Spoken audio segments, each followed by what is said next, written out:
Hello everyone, আসসালামু আলাইকুম। আজকে আপনাদের নিয়ে চলে এসেছি আমার ছোট্ট ছাদ বাগানে ছোট্ট একটি ঢেঁড়স খেতে। আর হ্যাঁ, অবশেষে আমার ঢেঁড়স গাছে ফুল আসতে শুরু করেছে। মাশাআল্লাহ, সত্যি বলতে এই মুহূর্তটা একজন গার্ডেন লাভারের জন্য অনেক আনন্দের, অনেক স্পেশাল। কয়েক সপ্তাহ আগেই ঢেঁড়স বীজগুলো বপন করেছিলাম আর এখন চারাগুলো প্রায় এত বড় হয়ে গিয়েছে। প্রতিদিন পানি দেওয়া, রোদ দেখা, মাটি আগলা করা, গাছের প্রতি ভালোবাসা, যত্ন নেওয়া, পরিচর্যা করা, এত কেয়ার নেওয়ার পর আজকে সেই গাছের প্রথম ফুল। ঢেঁড়স গাছের ফুলটা দেখে তো মাশাআল্লাহ মনটা আনন্দে ভরে গিয়েছে। এই ফুল থেকে কয়েকদিন পরে বের হবে ফ্রেশ ঢেঁড়স, একদম কেমিক্যাল ছাড়া নিজের হাতে চাষ করা। অনেকেই ভাবেন ছাদ বাগানে সবজি চাষ করা অনেক কঠিন, কিন্তু বিশ্বাস করেন গাছের প্রতি ভালোবাসা আর নিয়মিত যত্ন নিলেই সম্ভব। ছাদ বাগানে গাছগুলোতে দিনে 2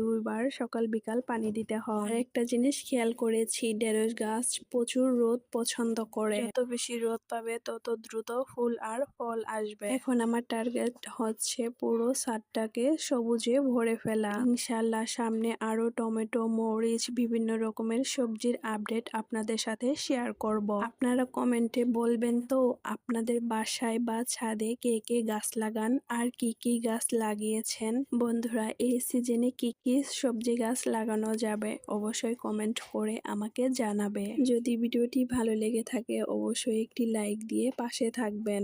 আপনাদের সাপোর্ট আমাকে নতুন নতুন গার্ডেনিং ভিডিও বানাতে উৎসাহিত করে।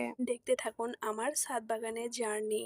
আর অবশ্যই আপনাদের ছাদ বাগান বা গাছ লাগানোর গল্প আমার সাথেও কমেন্টে শেয়ার করবেন। ঢেঁড়স গাছগুলোতে আজও ফুল এসেছে, কাল ইনশাআল্লাহ ছোট ছোট ঢেঁড়স বের হবে। ঝুড়ি ভরে ভরে ঢেঁড়স উঠাবো। আপনাদেরকেও আমন্ত্রণ রইল আমার ছাদ বাগানে। পরবর্তী ভিডিও দেখার আমন্ত্রণ জানিয়ে এখানেই বিদায় নিচ্ছি। আল্লাহ হাফেজ।